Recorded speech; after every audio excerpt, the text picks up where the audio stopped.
I'm busy getting ready for Christmas. Me too. I've got big toys I'm assembling and charging and getting ready. Big toys, like big kids' toys?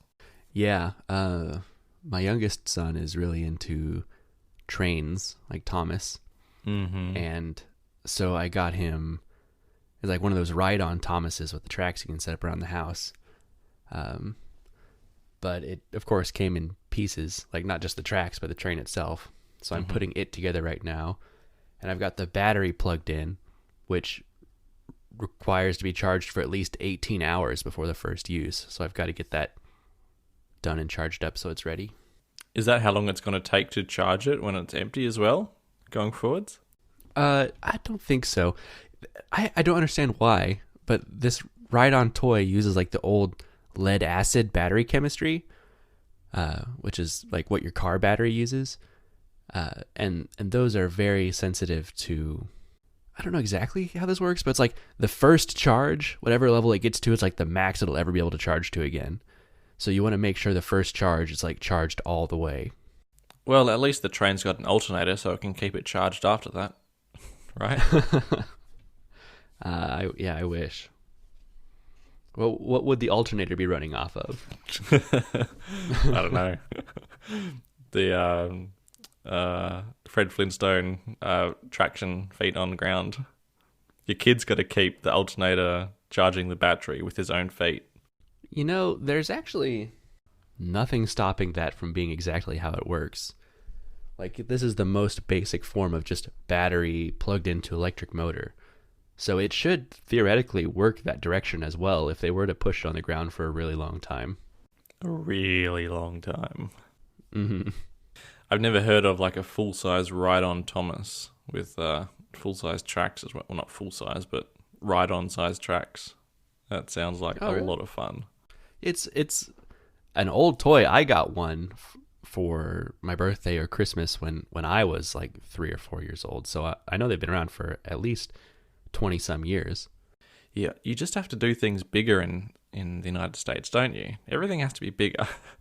My Thomas toys are like matchbox sized. Yeah, that's what he's really into right now. He's got the little train tracks and he sets them up and watches the train ride around on them. That's his favorite toy right now. Does he have the new characters? I believe there's a Young Bao Chinese train. Maybe a Japanese one. No, he just has the regular Thomas. Like just Thomas. He doesn't have Percy or any of the other classic characters. Not even James. Nope, not even James. Was that your favorite train? Oh, it had to be, yeah. So how's this new intro gonna work? Just like this. Good morning. Thank you. Good morning. I think we should just keep it simple. Stick with good morning, good morning. All right, if you insist. Our next show is going to be our 3-year anniversary, bang on. Our first ever show was the 6th of January. And now 3 years later, the next show will be the 6th of January. Well, we should do something to celebrate. Do you have anything in mind? Well, I was thinking that we should give away a pair of AirPods Max. Really? No. That's breaking our budget. Anything's breaking our budget with the amount of money we make. Mm. But in all seriousness, I think we should give away a HomePod Mini. I think that's a great idea. And how would one enter this giveaway? Similar to last year's giveaway, if a listener were to make a comment on the show post on our subreddit, they can get an entry. And then also if they follow our Twitter account and retweet our giveaway show tweet, they can have an entry as well. Sounds like a plan. And then on the 6th of January, or probably the 7th, we'll announce the winner or just do a random selection based on the entries from those two methods. Yeah, and then we'll reach out and let them pick a HomePod Mini color. If they want black, they'll get it pretty quickly. If they want white, I think there's like a month delay on those. So Okay. And entries open to anywhere in the world. I suppose we'll just pick the most convenient way of getting it to them, whether it's buying it and posting it or buying it locally or something like that. Right. Yeah. An excellent idea. Full credit to you for coming up with the idea and also offering to finance the entire thing out of your pocket. I feel like we owe it to the people who have been loyal listeners for this long. 3 years of putting up with just listening to us ramble. I mean, they deserve something out of that. It's a we're sorry present. That's right. So it looks like you've got a bit of follow-up here. How was your experience with Fairlight on the Mac? Well, yeah, I said last show that I'll try and edit the whole thing on the Mac because on the the M1 Macs you can run iOS apps. So I used the Apple configurator to put Fairlight on there, which is the podcast or audio editing software that I use on my phone to edit the show, which sounds a bit comical, but it's actually worked better. And I'm just very, very thankful that I actually checked what sharing options I had before I went and edited the entire show, because the sharing options were missing from the share menu. Because Fairlight has quite a comprehensive share menu, but when you do it on the Mac, the only option is more ellipses. Mm-hmm. So somewhere between iOS and macOS, those options have disappeared, got lost in the woods. So you could theoretically finish the project, but then have no way to export it. Yeah, because it does take hours to edit it, usually, because the length of the show at a minimum. Right. I'm very thankful that I don't even remember why I went to check that first. It's not. Maybe I was just looking through the functionality of the app. But yeah, that put a bullet right through that plan. Mm-hmm. Yeah. So speaking of your M1 Mac experience in general, did you end up returning your laptop? I haven't returned it because I haven't really made a decision yet. It's still quite up in the air. I'm actually not really using it. I'm tending to use my 2015 MacBook Pro more because it is more convenient. Besides the actual battery, everything about this computer is more convenient. Just having regular USB ports and having an SD card reader and having a bigger screen. If only it got like 20-hour battery life instead of like the 1.5, whatever it gets. I had another funny experience. I tweeted about it, so you saw it already. That, what did I say? I watched 3 hours of streaming sport, and my MacBook Pro would be completely dead at that point, if not long dead. And I checked the battery on the MacBook Air, and it was at 99%. It almost doesn't sound true. Right, it doesn't. I thought back, did I have it plugged in at some point? No, I couldn't possibly have because I wasn't in the office, so... Yeah, crazy. There is still the problem of Lightroom absolutely destroying the battery and just heating it up like crazy. Right, and you shared an article about benchmarking Lightroom performance. Yeah. So, I'm not going crazy. Lightroom doesn't work that well on these M1 computers. So, yeah, Petapixel, not a great site, but they did a lot of tests comparing import and export times of raw photos. They had three tests. One was on the M1 Mac. Which one did they say they had? So they had an ARM MacBook Pro with 16 gig of RAM, and also an Intel-based fully loaded MacBook Pro, 10th gen quad-core i7, 32 gig of RAM. And then the three tests they did were Lightroom native on the M1, Lightroom emulated on the M1, and Lightroom native on the Intel. And it was basically a mixed bag of which one would win. At some tests, the M1 was faster. At some tests, the native Intel was faster.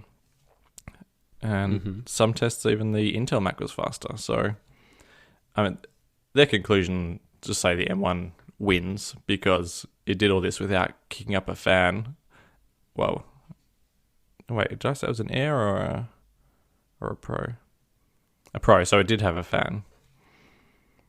You wouldn't have heard it though.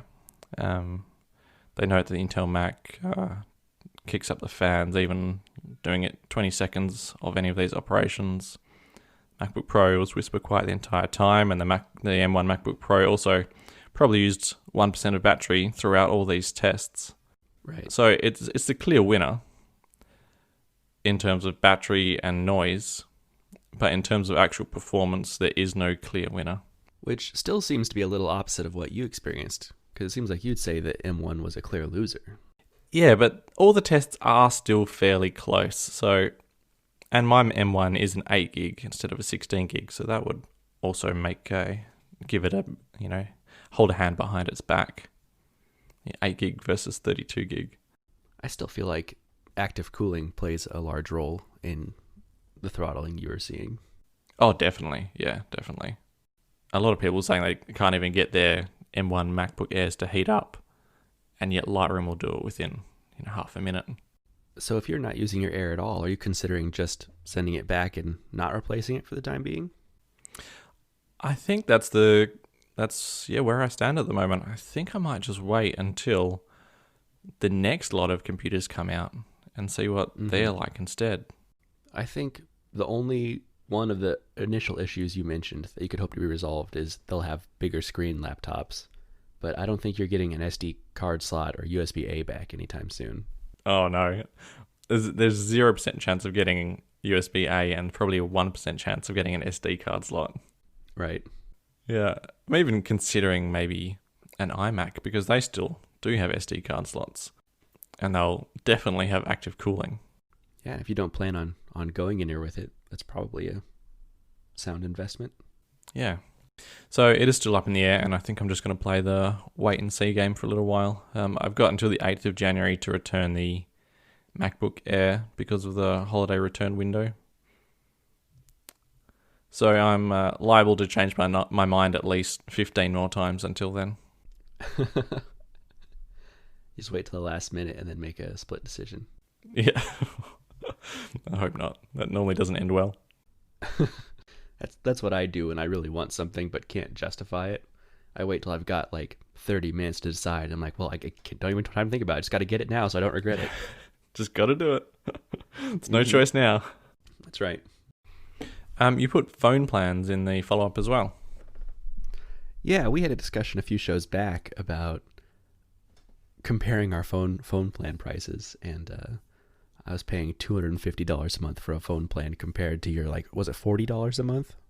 $14 a month, Australian. $14. That's insane. That's like $10 a month US. Mm-hmm. Okay, well, I've made progress.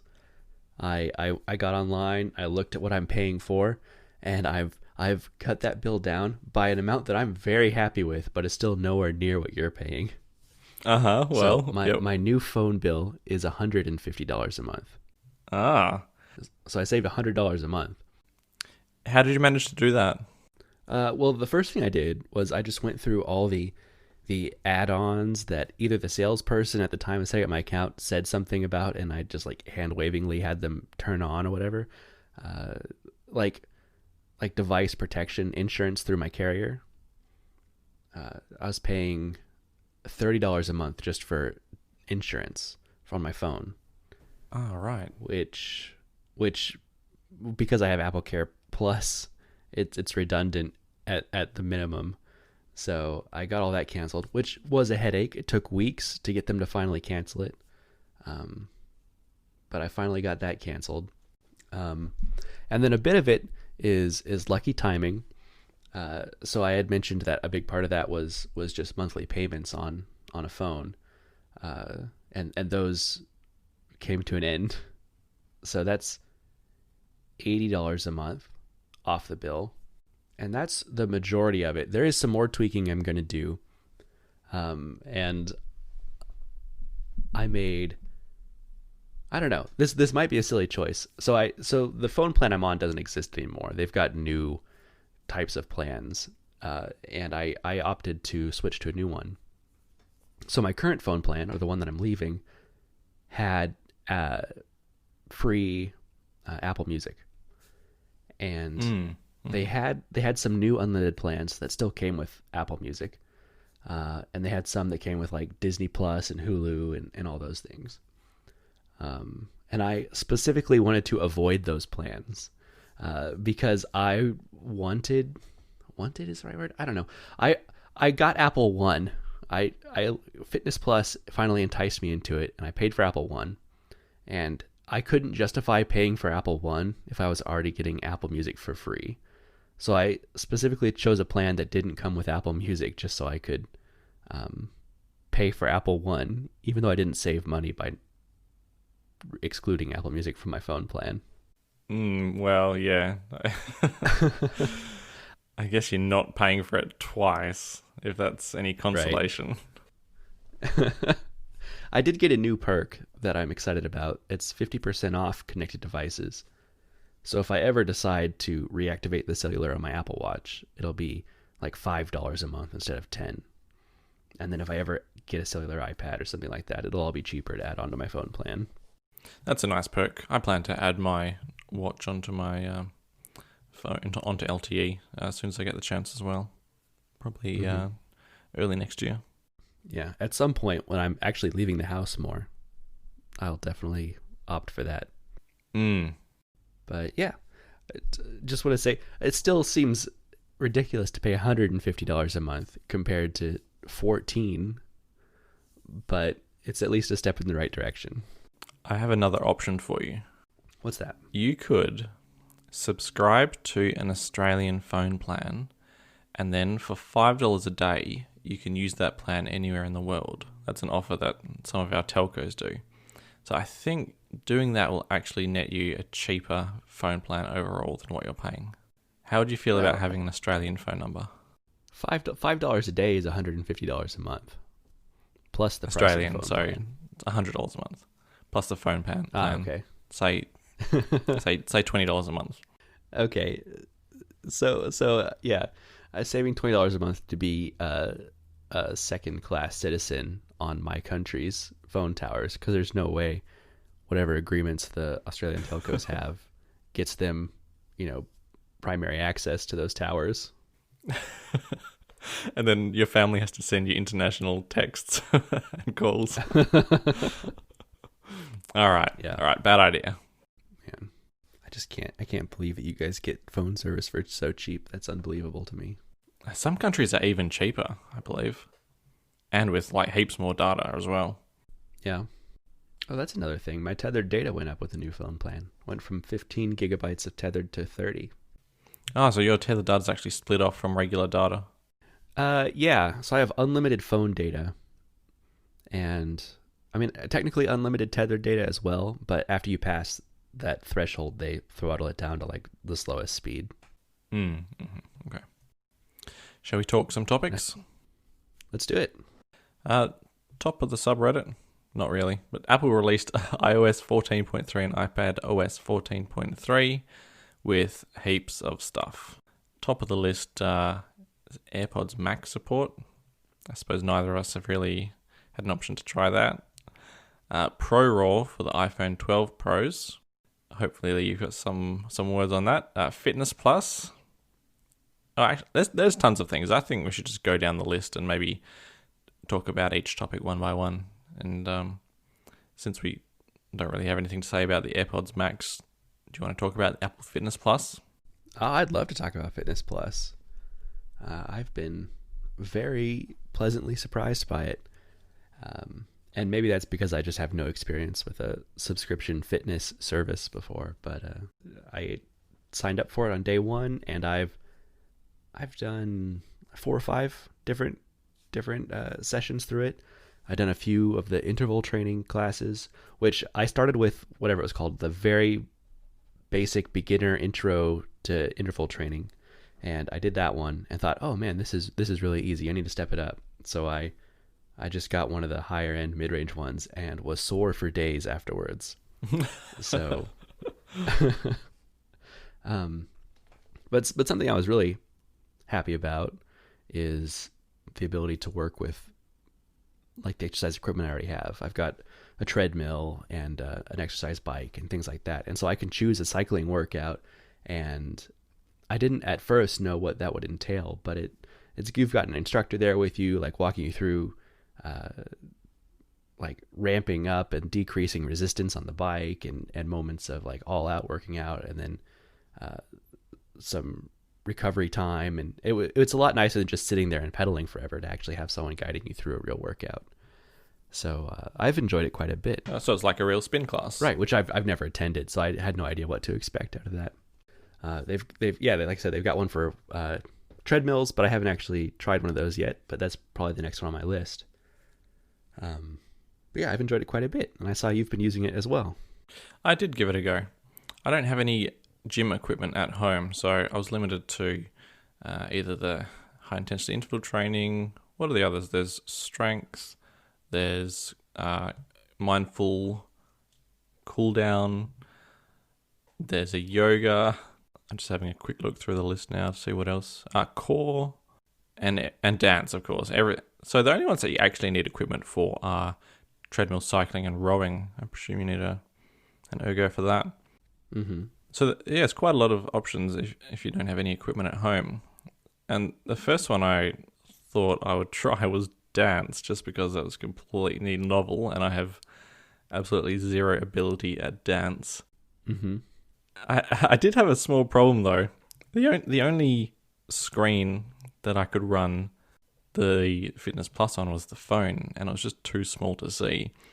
And unlike yoga, where I could probably just follow along with audio prompts, with the dance, like none of the words they used made any sense to me. So I really had to be able to see the screen, and there wasn't really any position where I could both have enough space to dance and see the screen at the same time. So I cut that one short, but ended up trying one of the yoga ones, and that was pretty good. It's nice to have the activity rings on the screen as you're doing it. At first I thought that was just the logo, like, oh, this is the Fitness Plus logo. They're actually live rings, Yasmin pointed out to me. Yeah. Which is really nice to see for some reason. Heart rate, also very good to see without having to, glance at your watch. Mm-hmm. I haven't really paid any attention to the burn bar yet. And what's the other metric that's up there? Oh, just the time, I think. Yeah, the amount of time in the workout, and depending on the workout you're doing, some of them have like separate timers for like the length of that interval and the interval training and things like that. Yeah, right. Okay. I was surprised. I liked the burn bar quite a bit. That wasn't something they talked about beforehand, but it's a way to measure yourself against other people who have already done that workout. And I assume it's calories burned or something like that, but you can see where you stack up against other people who have done that workout in real time. So that's kind of a neat little motivating way to also make you feel like you're kind of working out with other people from home. So it can only be based upon what your watch is tracking, because there's no way it can see like how quickly you're spinning the bike. So that means It must be based on heart rate, I'd presume. Mm-hmm.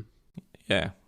I guess that's neat, because someone who isn't like an excellent rower but was performing really highly for their level would see a good result on the burn bar compared to like an elite rower who's not trying hard but would actually be going faster.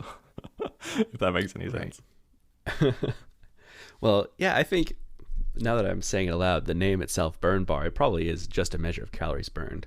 So yeah, obviously someone who's less experienced and has to work harder would be ranking higher on that. Another cool thing is that when you pause it on the device, it pauses on your watch and vice versa.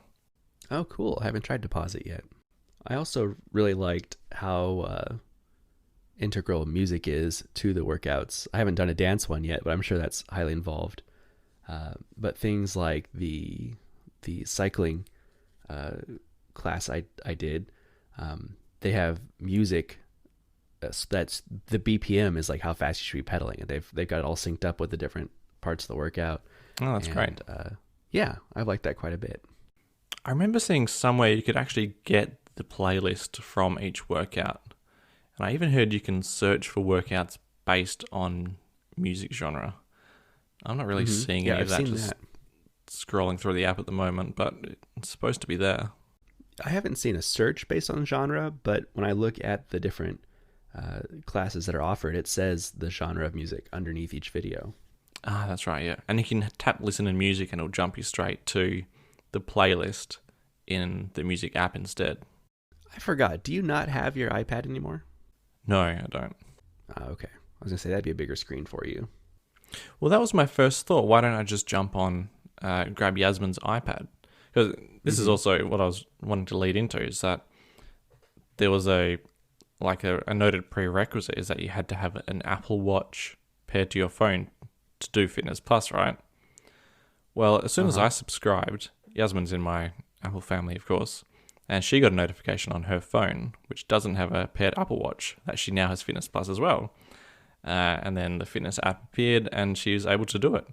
So I thought, well, great, I can just grab her iPad and do Fitness on there. Now, first of all, I searched the App Store for Fitness and it didn't come up anywhere. So I found a direct link to the Fitness app from someone. And it's not compatible with her iPad. So I don't know what requirements the Fitness app has, but apparently it needs a fairly recentish iPad at least, not one from 2017. I would check it again if I were you, because there was a bug in the first few days where the Fitness app wasn't able to download on iPads, but that has been resolved since then. Huh, okay. Because I can't imagine a 2017 iPad's not new enough just to show a video. Right. Video and Bluetooth, that's really all it needs. Right. Yeah, so interestingly, it only takes one person in your family to have a watch paired with their phone for everyone to be able to access Fitness Plus workouts. And the experience you get is when you go to start any of the workouts, it says continue without watch. You can just tap that and away you go. I would like to see in the future a way to work out with multiple people. Like, that's already possible now if you only care about one person's stats on the screen, but it would be really cool if you could have two people with watches and they could both show up on the screen at the same time if they're working out together. That certainly would be a fairly popular use case, wouldn't it? Especially for the dance workouts. Dancing is I think so. Way cooler with more than one person involved. So are you going to learn new dances from this, or is it more of just a workout than an instructional dancing class? I might try it again, but I embarrassed myself. I'm not sure. I added, started the 1 month free trial, and then apparently my watch replacement qualified me for the 3 extra months, so I got 4 months, I think, of Fitness Plus for free. Wow. Nice. Yeah, that was pretty handy. The Apple Watch replacement is, what's the expression? Is paying even more dividends. Mm-hmm. But I'm not really the sort of person who just does fitness classes. So unless something happens that really hooks me, I just suddenly become addicted to it in the next 4 months, I don't really see myself continuing in any of the workouts. Well, the timing's worked out pretty well for me, because we discussed in the last show or so that I'm really focusing on losing weight, and a big part of that's been going on walks and just being outside more. And with how cold it's been getting, I've been needing to find ways to stay active inside, and this has been a great way to do that. So the timing couldn't have been better. Yeah, I was really inspired when you told me that last show. I've actually really focused on closing my own move ring nearly every day since we talked about it too. So thank you for spreading inspiration. Good. Yeah, to try to put in some extra work this week before I just blow it all on Christmas cookies and hot cocoa and things like that in the next few days. You can't feel guilty about that though, can you? No, it's impossible. So I'm gonna disappoint you about the photos. I have not even tried to turn on Pro Raw. Oh, that's okay. I have no real interest in raw photos, no understanding of how to do anything with them. So turning Pro Raw on would just mean I have bigger photos that take up more space on my phone, that I would never take advantage of the raw features. So I have not even thought about turning it on. And they are quite a lot bigger in size. And right. Yeah, there was a great article on Petapixel again called Understanding Apple Pro Raw, written by Ben Sandowski, who is the co-founder and developer of Halide, probably the leading RAW camera app on phones. Have you ever played around with it, or are you familiar with it? Yeah, I've played with the app, but it still goes over my head quite a bit. Okay. It's really quite in-depth. I think I struggle to understand it or to even summarize it. But, yeah, so Pro Raw, it's like a RAW file with some extra things. I don't even know where to start. It's like a RAW file that has... So the RAW is like or DNG is like an ISO standard, right? Okay. And Apple has added some things to the standard that they need to deliver computational photography into RAW. Demosaicing is the first thing. I don't really understand what that is, so I'm just going to skip over that part of it. Okay. I think here's one, the profile gain table map. I'm doing a really bad job of explaining this. The bit that I do understand is that Apple's RAW files kind of can have the multi-exposure part of computational photography done already in them, compared to a native RAW, which is, or a basic RAW, whatever you want to call it. Yeah, native RAW works, I guess. Is only ever going to be like a single exposure. That's like the main difference I can gather out of it.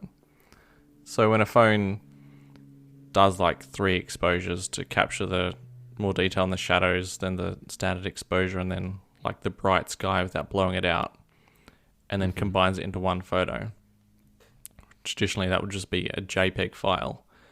And then all the extra steps would already be done as well, such as noise reduction and white balance. Like they would not be undoable at that point in a JPEG. Where Smart RAW comes in is it gets the 3 exposures and it combines them. So you've got like an HDR image or a wide dynamic range, but then the rest of it isn't done. So you can go back and do it yourself if you want to. Does that make sense? The biggest, yeah, at a high level, I think so. All right.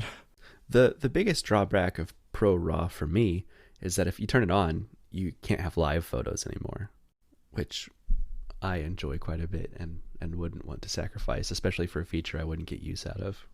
Yeah, hopefully people who are turning this on are people who are like adjusting their camera settings to the optimum settings for every single photo they take. Right. So that at least they would, they probably wouldn't be using Pro Raw just for the kids running around the backyard, where live photos is really cool to have. But then when they're standing at the top of a mountain and looking down into the valley, you don't need a live photo for that, but Pro Raw is really going to make a difference. Which, man, those are the exact kind of people that really just beg Apple to put those camera settings in the camera app instead of making you dig into settings every time you take a picture. Yep. Yeah, that makes a huge difference. Mm-hmm. Although at the same time, if you put Pro Raw toggle on or you put it in the camera app, I feel like too many people who don't know what that is could accidentally turn it on and eat up their phone storage or lose their live photos and think their phone is broken for some reason. Well, can you check if the preserve settings feature in settings actually has Pro Raw as one of the settings to preserve or not? Because that would probably solve that problem. I can look. Let's see. Preserve settings. No, Pro Raw is not an option. That's disappointing. So if someone did accidentally turn it on, they could have it on forever.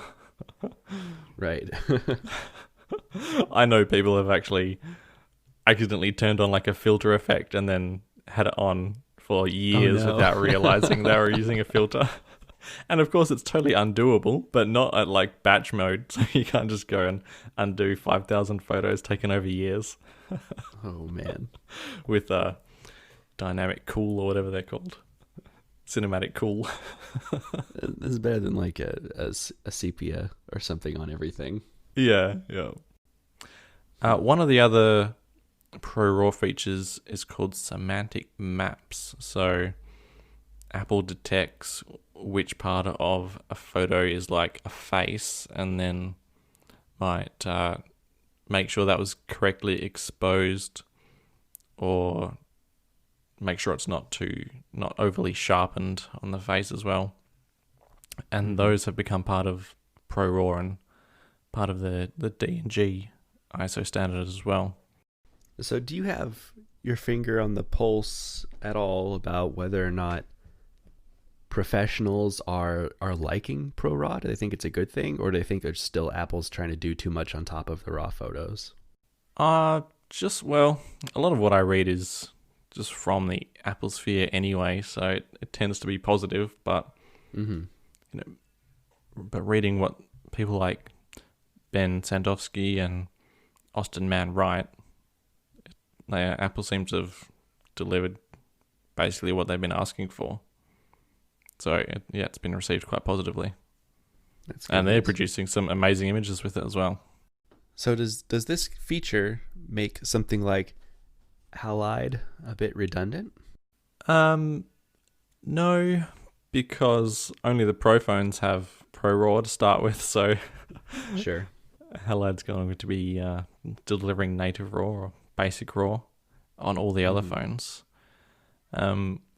Native RAW actually delivers better results in some cases because it's only a single exposure. So if you maybe got a lot of movement and then the phone's merged 3 exposures into one, you'd get a less sharp image in the Pro RAW than the standard RAW. So there are some trade-offs there. And Halide it supports Pro RAW and it just has different, maybe better controls depending on your perspective in the camera app. So I'm sure they'll definitely still have a market. Have you got to try an app clip yet? I have not. I only realized that was now here when I was just quickly scanning through the iOS 14.3 article earlier today. Mm-hmm. It wasn't big news, was it? No, I feel like if app clips are ever going to gain popularity, it's going to be a very slow rollout. You start seeing them on places like parking meters or registers at cafes, things like that, where you want a quick interaction with something, but you don't want to download a whole app to do it. I think there could be a lot of utility, but there's a lot of depending on third parties to implement the feature, and I don't necessarily see that happening anytime soon. Yeah, next time I go to a parking meter, maybe in 5 years' time when I go to a parking meter, Right. I'll find an app clip at that point. One feature that came to older iPhones is to mirror the front-facing camera for still photos. Right. Are you a mirror of the selfie camera? I don't even know if I have it on or off. It looks like it's off, but I think don't it's off by necessarily default. have a preference one way or the other. Is there a reason someone would want to mirror it? Well, that's what I was hoping to ask you. If it is mirrored, then you're looking at the photo as you see yourself in the mirror, which is what people think they look like, right? Right. I'm turning mirroring on and off, and it looks the same in the viewfinder. Do I have to actually take a photo for it to work? Yeah, you have to take the photo. Okay, take a photo. Okay, so what I get as a photo is exactly what I saw in the viewfinder. With mirrored on, right? Right, so I turn mirror off. Yeah, it's flipped. I think I will leave mirroring on. Because if I take some time to frame a photo a specific way, to have it mirrored after I take the photo could mean that it doesn't look the way I expected it to. So I think that makes a lot of sense. But if there's anything in there, it's going to be reversed, like text is going to be backwards, etc. Ooh, that's true. Who's taking pictures of texts with their front-facing camera? I guess like if it just like happens to be behind you. Yeah. Okay. I've never take selfies. I'm gonna turn it back off, just because it's never been something that's bothered me in the past, and now you've pointed out a downside, so I'm not gonna do it. I was hoping you'd clarify it all for me. Guess not. No, I almost never use my selfie camera. One of the other features that came to 14.3 was privacy information, or what are people calling it? Like nutrition labels or something like that? That's it. Privacy nutrition labels. Mm-hmm. So have you had a good scan through Facebook's? I haven't. Is there some funny stuff in there? No, I guess it's funny in and of itself, is that it's so long. You just have to scroll and scroll and scroll.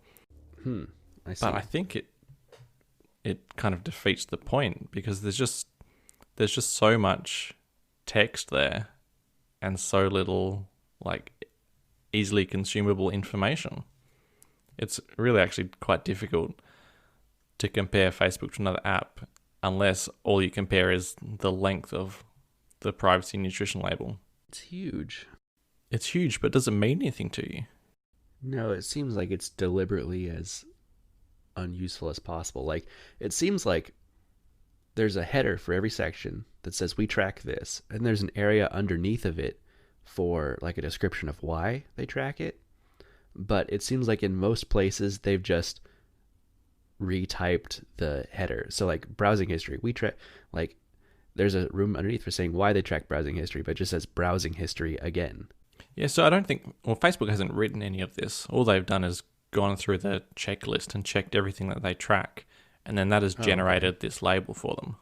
I see. But what in here should you be worried about? What in here doesn't matter? There's really nothing.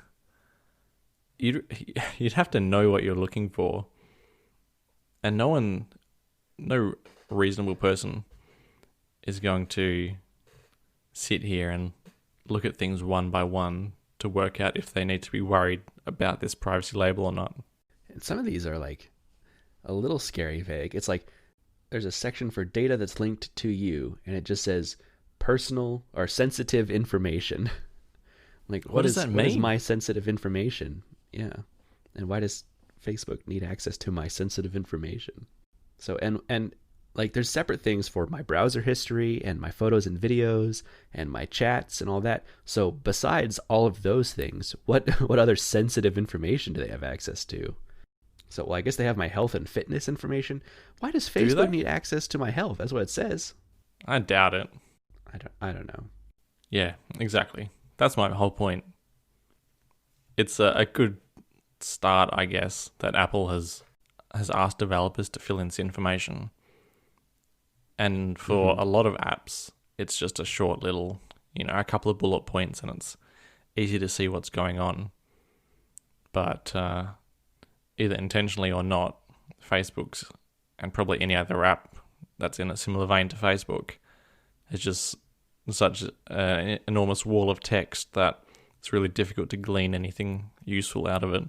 So what I'd like to see, even something as simple as like color code this list, like make the bad ones red, make the good ones, or the okay ones green. I don't even know if that's possible. Severity kind of thing. Yeah, severity. Give me something else to read here. Like if I scroll through an app's privacy label and I see a bunch of green, then I know, okay, it's fine. They're probably just collecting what they have to collect to make this app work. But then if I go to Facebook's or whoever else's and I see a ton of red, then I'll just avoid them. Now, I'm sure that's way easier said than done, but at least something has to be done in that direction. Yeah. Man, I don't know. That's a tough problem to solve, but it seems like Facebook is already not happy with Apple's approach. Actually, that's one of our other topics, isn't it? Mm-hmm. We can get on to that next. Do you want to finish off the few things in 14.3? Sure. What else did you want to point out? I wanted to point out that the TV app now has a TV Plus tab. So now you can actually Finally. go and see what you're subscribed to, what you're paying for. Amazing. What a concept. And that they've also added Ecosia as a search option in Safari. So this is a search engine where the money they make goes towards planting trees or something like that. Okay. I thought this would be a great idea. I'm going to help plant some trees, and I changed all my search options to Ecosia. And then right before this podcast started, I went to look up something, and Ecosia was like, "Are you sure you're a human?" And then made me like tick a box. So when I'm just trying to do a basic search in Safari, I don't want to have to prove that I'm human. So I went and changed it to DuckDuckGo instead. So sorry, trees, but you're not getting planted by me, by my search results. I've never really strayed from using Google as my search engine. How do other search engines compare?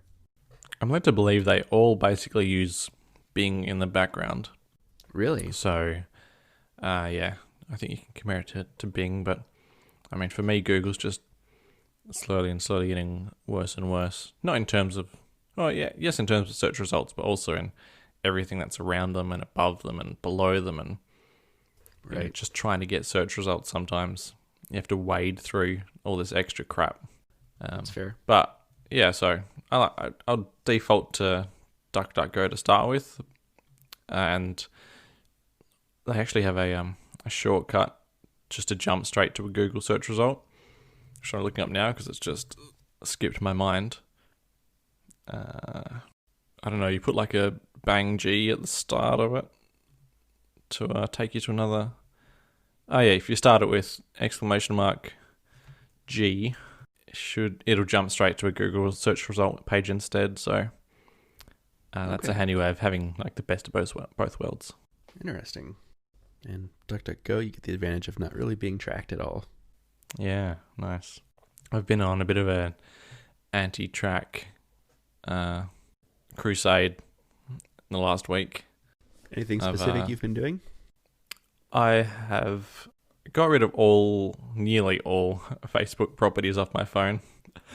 Okay. You kind of have to have one because people don't like actually sending texts, but people who message on Messenger typically also have WhatsApp, so I think WhatsApp's the best of the bunch. So I got rid of Messenger and Instagram also off my phone, and just kind of kicked all those people who DM me with those platforms to WhatsApp instead.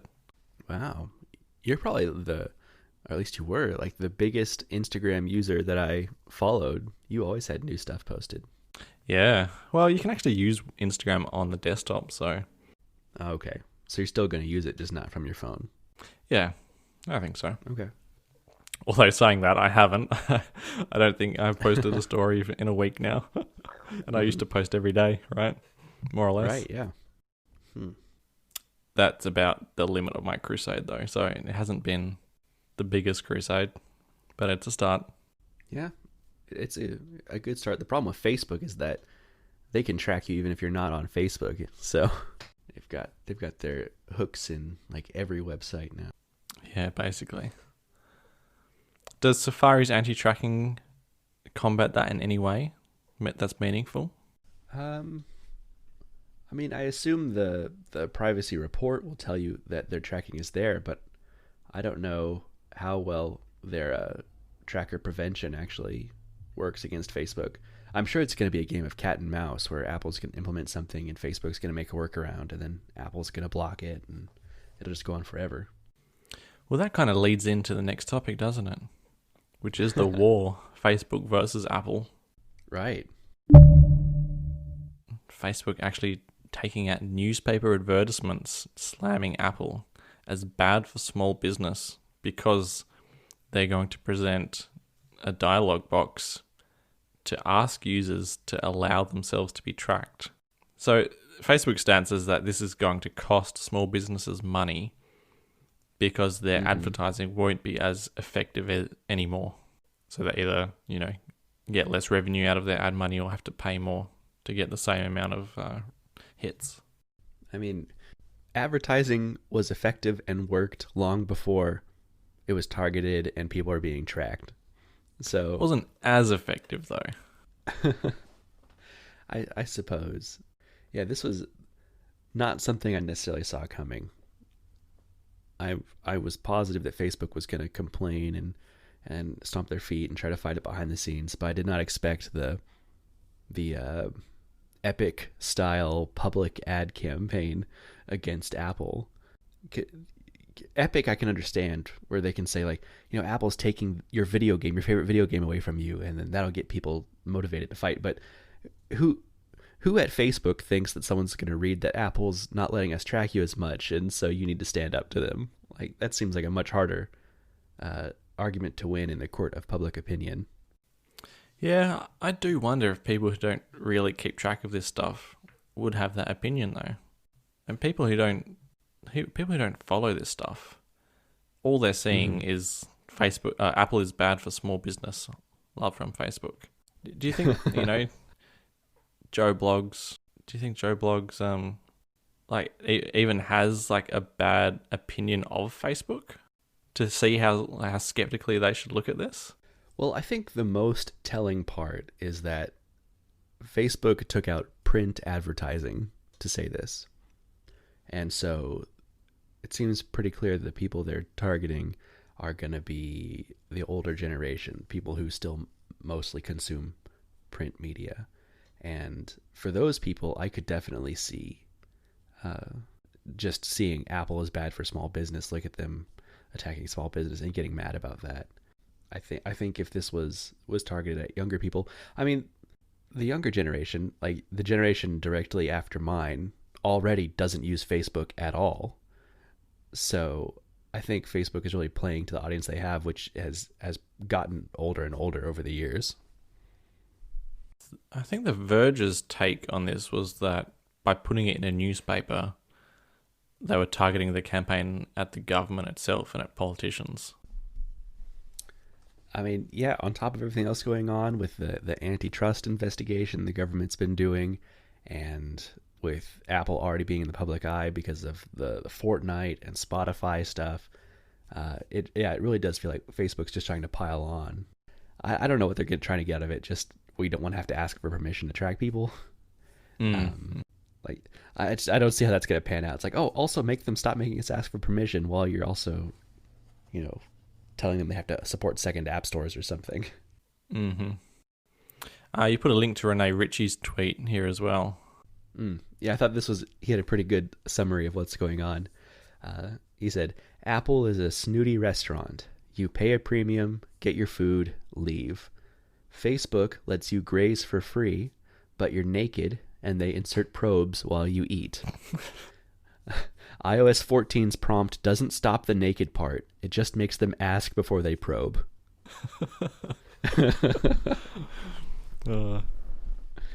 He's a poet, isn't he? Oh, he is. He's got such a way with words. So, yeah, I can't see this playing out in their favor.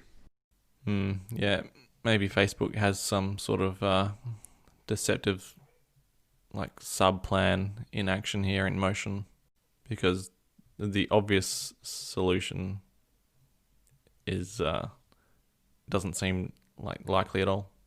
They're actually secretly partnered with Epic, and this is phase one where they're going to make public complaints. They're going to say Apple is bad for small business, and then when Apple goes ahead and mandates this privacy prompt here soon, Facebook can say, see, they didn't listen. We tried to tell them they're bad for small business. They did it anyway. So we need a way, we need our own app store as well. We agree with Epic. There should be an own app store where we can download or put our app on there.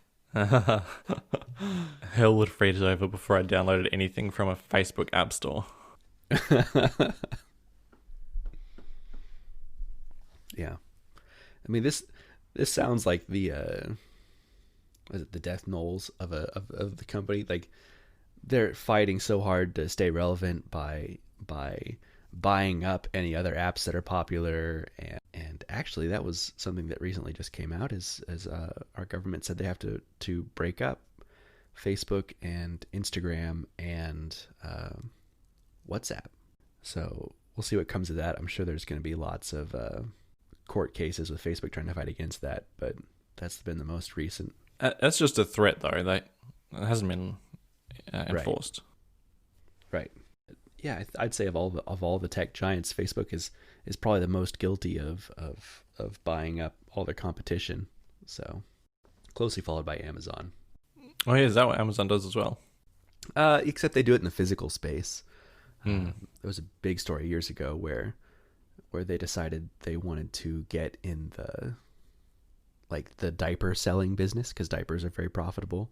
Hmm. And so they sold diapers at a loss on their website for a long time, like a year or so, something that only Amazon could do because they've got money to burn.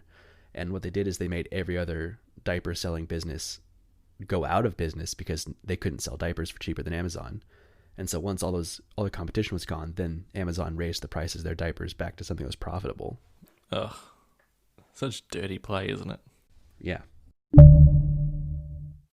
So it seems like the Apple car rumors are back as hot topics.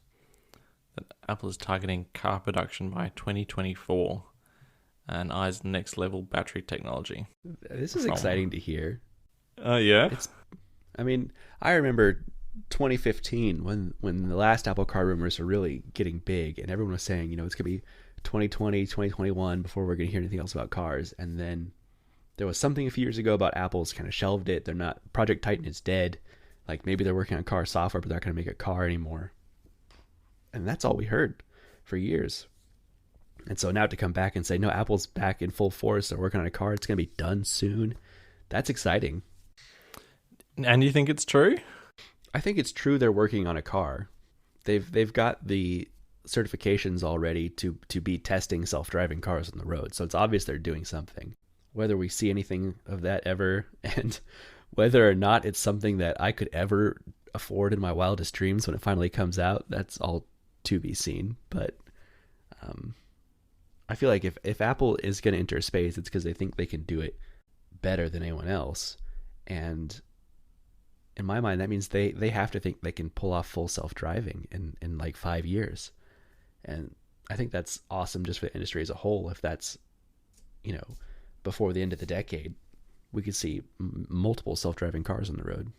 I'd be amazed if Apple just came in over the top of everyone with suddenly self-driving cars. Yeah. They're not necessarily the most well known for being the best in the industry when they first get in there. It's like the Apple car is going to be the Apple Maps of cars. Imagine that. So the original rumors were like Apple's working on a car. Oh no, it didn't quite work out. Apple's just working on the drivetrain.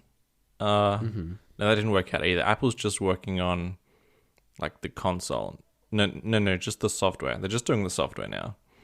Right. And then the rumors just died. And was it Bob Mansfield left the company or gave up on the project or something like that? Mm-hmm. Do you think it never really died? Do you think they've restarted with something else or just continued on from what they were doing? Like, it's hard to really, just by following rumors, have a real understanding of we do get then until now.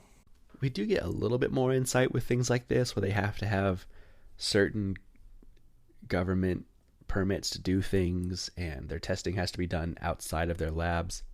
Although things have died down quite a bit. I remember 2015, there's people talking about like, yeah, Apple bought up a bunch of warehouses near us so we can hear them working late at night in like these big garages and they're obviously working on cars. But we do still have reports of vehicles leased to Apple with huge LiDAR arrays on the roofs driving around California. So there clearly is some self-driving going on. It's never fully died down. A Drunken Pineapple in the comments says, just imagine the amount of dongles that will be sold for a car. So you have to have a dongle to change a flat tire, a dongle to plug it into power, or you probably do anyway for that. You plug it in with lightning. Plug it in with lightning, yep. Mac Pro wheels for the wheels. Actually just as expensive as actual car wheels. It's such a different industry and it's so far away from where Apple's been moving, where they have total control over the whole uh, hardware stack. Because a car is one of those things that, I mean, what's Apple going to do? Are they going to have Apple brand tires? Are they going to have Apple brand batteries? Apple brand brake pads? How's all that going to work? Or are they going to be licensing third party equipment and let any mechanic work on these cars? It seems so not like Apple. Apple hasn't even made their own TV set. Right. And we're talking about them making their own car. I mean, they definitely had TV set prototypes like 10 years ago that just never panned out. Imagine how good it would look. It's something Apple like TV the XDR. XDR, but yeah, just 2 or 3 times as big. It could be cool. 75-inch XDR for a mere $23,000. Yeah, I definitely prefer being able just to buy an external box to plug into my 720p TV. If I get hooked on Fitness Plus, I might actually need to buy a TV so I can see these dance workouts nice and large. There you go. So, well, there's the rumor of the new Apple TV coming out soon, so that'll be your excuse. There have been rumors of an Apple TV coming out for about 15 years now. The current Apple TV 4K is like 1,000 days old. It is pretty old. So, but they keep popping back up about this new gaming focused one. We'll have to see what happens with that. It makes sense. I mean, you've got Apple Arcade release a gaming console TV. Yeah. Something with a better remote. Yeah. Just a console remote. Yeah, I suppose. Yeah, a game control, like a game console remote would be probably better than the Apple remote. Back in the days of like Windows Media Center, my TV remote control was an Xbox controller, and that worked wonderfully. Yeah. Just wouldn't look quite as nice and sleek as sitting on your coffee table when you're not playing games with it. Nah, not quite. Unless it was made out of like an aluminium and glass and game controller. Yeah. And every control was a touch surface, which was infuriating to use. Right. And it was all black, so that when the room was dark, you could never find it. Right, and it's completely symmetrical, so when you pick it up, you don't know what's the top or bottom. Right. And highly breakable as well, because of the glass. Right, yeah, I've got my remotes finally got chipped after, what's it been, 2016 it came out, so I've had it for a good 4 years now, and I finally got the glass chipped on it. Okay. How did that happen? Well, I moved at the beginning of this year, and my new house has tile in the living room. So I've got a big rug in the middle, but it happened to fall on just the hard tile and crack. Are you a carpet person? Do you like your house to be carpeted? I like certain rooms to be carpeted, like the bedrooms and living spaces, not like the kitchen or bathroom. Yeah. Okay, I'm with you. I love to have a living space carpeted and bedrooms. Yeah. And besides the kitchen and the bathroom. So the house I lived at the start of this year was exactly that. Tiles in the bathroom, some sort of planks in the kitchen, the rest was carpet. And Yasmin just hated it. And our current house is just like boards and tiles throughout, even the bedrooms. Drives me crazy. It's just not as comfortable. You can't walk around barefoot and feel nice. It's always cold or something else. Yeah, you feel every bit of dirt under your foot. Right, yeah. But that's actually Yasmin's argument for. She says you can never like really get carpet clean. So you're always living in like a bit of dirt. No matter how much you vacuum it, it's always going to be a bit dirtier than a tiled or a board floor. I suppose, but I'm willing to make that sacrifice. Me too. To be comfortable. It seems like it'd be pretty echoey too to have hard floors in the bedrooms and everywhere else. Yeah, it is. That's why I had to get all this sound material on the walls. Otherwise, it would just be an echo chamber. Right, yeah. Glad to have your support on this subject. I didn't even realize it was a controversial subject. I tacked onto this Apple car rumor topic that Elon Musk tweeted that Apple refused a meeting to acquire Tesla back in 2017. So apparently Elon, in the deep despair of the Model 3 production hell, tried to sell Tesla to Apple, but Tim Cook wouldn't even take his call. How rude. And that was, years into Apple poaching engineers from Tesla at that point too, because people were talking about top engineers at Tesla leaving, back in 2015. I'm a little surprised by that because it definitely feels in some regards like Tesla and Apple are similar companies in like being kind of unique and innovators in their market, and so I feel like that could have been a good partnership, but maybe Apple was too confident in their own car division that they felt they didn't need Tesla, or what. I don't know why they wouldn't even consider talking about it. It's such a casual thing to tweet as well. Like, oh yeah, I just tried to give him a call. He wouldn't take my call, so it didn't go ahead. It didn't make this like $1 billion deal. Right. He wouldn't pick up the phone, That's what he makes it sound like. It just makes me wonder if this is all just, I don't know, some publicity stunt by Elon, because he is known to do that sort of thing already. Sure. Yeah, and that's such a hard thing to dispute too. Is like, yeah, I didn't even get to talk to Tim, and Tim's like, well, yeah, we didn't talk because he never reached out or something like that, Mm-hmm. Yeah, I wonder what he'd be trying to get out of that though. Maybe because the rumors of Apple's cars are picking up. He's supposed to say like, yeah, they don't know what they're doing. They made a mistake not buying my extremely successful company now that it's worth 10 times what it was 3 years ago, and things like that. Fairly coincidental timing that the rumor mill, right, revs up again, and then he tweets that. Mm-hmm. Take it with a grain of salt, I reckon. Yeah. Anything from Elon Musk, take it with a grain of salt. He tweeted that out in between all the memes he just covers his Twitter account in. So, oh yeah, he's pretty good at it. He's got some funny memes, but it's also mixed in with just some really weird, like questionable stuff. Like he tweeted something out like within the last week that was pretty controversial. He tweeted something about like it was a meme making fun of people who put their pronouns in their bios and things like that. So I don't know.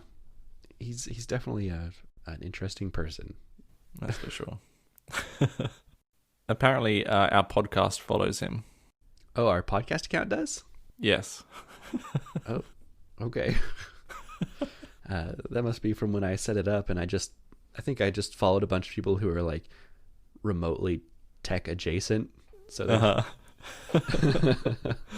wonder if he follows back. Probably not. There we go. Now we don't follow him. And the last thing I just stuck in the show notes was a podcast. It's the Outside Podcast, Adventures in Audio. It was an interview from... Sorry? I was going to ask if this is a podcast you listen to regularly. No, it's not. I'd never heard of it, actually, until they interviewed Tim Cook. Yeah, I thought I'd just bring it up. Did you listen to it? Yeah, I did. I just listened to it yesterday. I just thought it was like a Tim Cook as you would rarely hear him, unscripted, relatively relaxed and candid compared to any other time I've heard him talk, and on interesting topics such as being outside, health, and fitness. Yeah, I understand this is the Outside Podcast, so I understand like where the questions are coming from, but some of them seemed a little odd to me. I think one of the first things the interviewer said was, I went on a hike and I forgot to turn Do Not Disturb on, and so my phone rang while I was on the hike, and that upset me. How can Apple fix that? Yeah. He did stay on that tact as well for a lot of it. Towards the end, he also said, there was an ad when the Apple Watch LTE came out, and there's a guy catching a wave, and then his watch rang, and that's like the antithesis of what we're about. And Tim Cook was like, he'd already pushed off a couple of questions in the same vein. Like, his response was like, we just provide the tools for you to, not have that as a problem in your life. Which right. Tim was not rude about it, and he rephrased it. He phrased it differently each time, so didn't seem like a canned response, but I think his point was very valid that they are the ones providing the ability to not have your watch ring when you're on the wave, but also if you did want to have your watch ring when you're catching a wave, you can have that too. Right. Yeah, that's one of my biggest takeaways for listening to the podcast is Tim Cook is very good about being asked one question and answering another one. I think a lot of CEOs are, once you get to that level. You have to be, yeah. I mean, I guess there is an answer, like, to the first question again. I forgot to put my phone on Do Not Disturb. That seems like an machine learning kind of Siri optimization, because his suggestion was that Do Not Disturb mode should just be turned on whenever you enter a national park so that you don't get distracted. But that could be something that Siri learns over time. It says, oh, when you enter this area, you put your phone in Do Not Disturb usually, so I'll just do that automatically from now on. Yeah, they also have to be careful that the state that people put their phone in is the one it's in when they go back to it as well. You don't want to have any sort of like inconsistency. Oh, I didn't turn that on, or I went here and I was expecting a call from blah to say that they also arrived, and I never got it because my phone went into Do Not Disturb automatically. I think they're a current model of just presenting a notification when they detect certain habits is probably the better approach. Right. Although that could certainly be ramped up, because I see very few of those notifications, and I think they could detect a lot more. Yeah, my number one notification that I get doesn't even really make sense for me. Whenever I put in Bluetooth headphones, it prompts me to open my Messages app, because apparently it's associated those two things closely. Oh, okay. Where in reality, it's just I have my headphones in a lot throughout the day, and I open my Messages app frequently as well, but those two things aren't related for any other reason. The number one I get is around 5 p.m. every day. It's like, oh, you want to start playing podcasts? Oh, really? Which is valid, because I often do that. Mm-hmm. And actually, another one I've noticed is that when I'm like in the area of my supermarket's checkout, it'll often put my rewards card app into the app suggestions, which I think is pretty cool that it just does that. Don't have to go searching for it. But apparently it's quite hard to determine people's habits, or people's habits aren't habitual enough to truly be useful. I think this is something Tim Cook has said before, but it was interesting to hear him repeat again on the podcast that he thinks in the future, looking back, people will say Apple's biggest contribution was in the health space. That's interesting to see that that's like their main focus and where they're really trying to innovate. I'm sure that means there's going to be a lot more to come from them in the future, whether that's more sensors on the Apple Watch or some other device entirely that they're working on.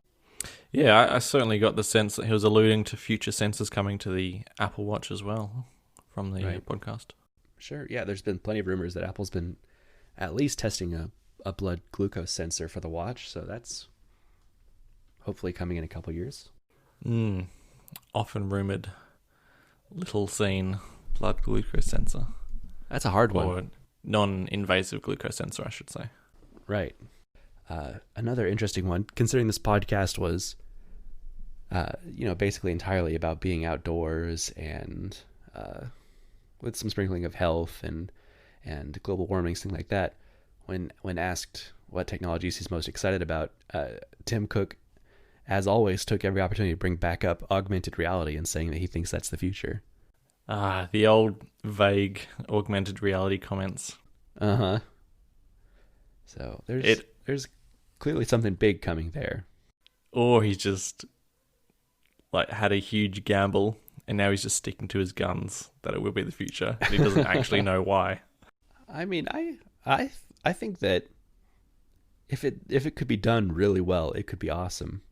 Just to have your notifications or messages, overlaid in the real world without you needing to pull out a device or to really pull yourself out of the real world, right? Because it's all kind of mixed together. Or seeing as augmented reality is the only thing that Tim Cook ever really expresses affinity for, or even hints at, maybe this is like all done to throw the competition off, and he just keeps talking about AR to misdirect companies like Google and Samsung, and so they're investing heavily because I think Apple's about to come out with something. It's all misdirection. But they're not. Amazing.